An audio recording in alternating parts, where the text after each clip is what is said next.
तो hello guys, आज हम लोग फर्स्ट एंगल प्रोजेक्शन और थर्ड एंगल प्रोजेक्शन के बीच का डिफरेंस देखेंगे। दोस्तों कई बार ये एग्ज़ाम में पूछा जाता है फर्स्ट एंगल प्रोजेक्शन और थर्ड एंगल प्रोजेक्शन के बीच का डिफरेंस लिखने के लिए। तो चलिए स्टार्ट करते हैं। शुरुआत में हम लोग जैसे फर्स्ट हम लोग डिफरेंस लिखेंगे तो यहाँ पर डिफरेंस लिखेगा the object is keeped in the first quadrant. Obviously जब हम लोग फर्स्ट एंगल प्रोजेक्शन बनाएंगे तो जो भी हमारा ऑब्जेक्ट है वो फर्स्ट क्वाड्रेंट में ही होगा।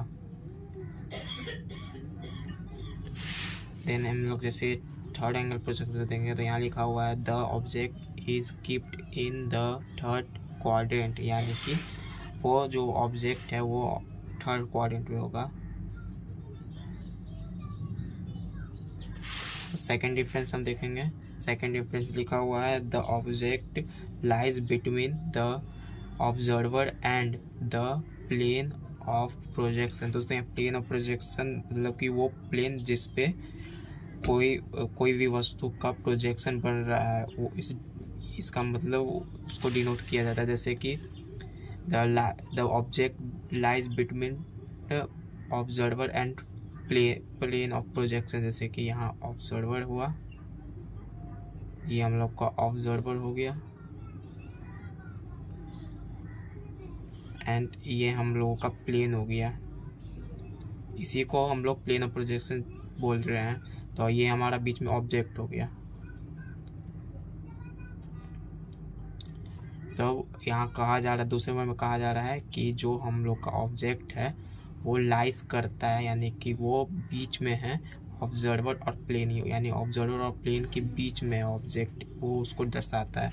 तो उसी प्रकार से थर्ड अगर हम लोग डिफरेंस देखें, थर्ड एंगल प्रोजेक्शन का सेकंड डिफरेंस, तो यहाँ लिखा हुआ है the plane of projection lies between the observer and the object, यानी कि इस बार जो हमारा प्लेन ऑफ प्रोजेक्शन है वो ऑब्जर्वर और ऑब्जेक्ट के बीच में लाई कर रहा है। कैसे देखें, जैसे कि ये हमारा क्वाड्रेंट है, ये थर्ड क्वाड्रेंट में हमारा कोई ऑब्जेक्ट है, ये हमारा प्लेन है,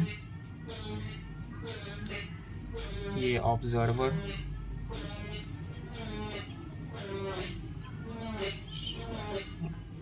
और ये हमारा ऑब्जेक्ट।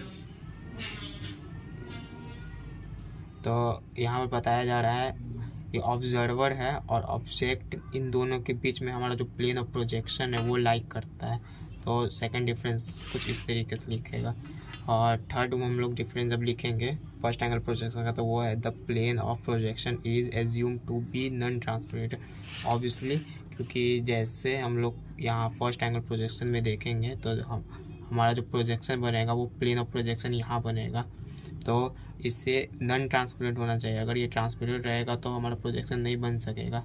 और इसी जगह अगर हम लोग थर्ड एंगल प्रोजेक्शन का बात करेंगे तो the plane of projection is assume to be transparent, क्योंकि जब हम लोग यहाँ से ऑब्जर्वर जो रहेगा वो यहाँ से अगर ऑब्जेक्ट को देखना चाहेगा, और अगर plane of projection non transparent रहेगा तो उसको देख नहीं पाएगा।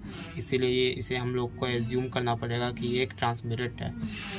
तो हम लोग फोर्थ डिफरेंस का बात करते हैं। तो वो फोर्थ डिफरेंस ये है कि this method of projection is now recommend by the bureau of Indian standard from 1991, यानी कि ये जो मेथड है ये हम लोगों को ब्यूरो ऑफ इंडियन स्टैंडर्ड यानी BIS के थ्रू 1991 में हम लोगों को मिला था।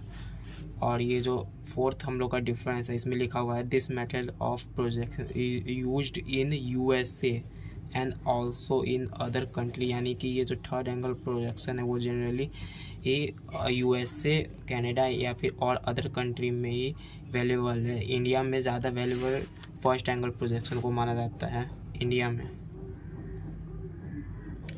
And third angle projection mainly other country के लिए होते हैं।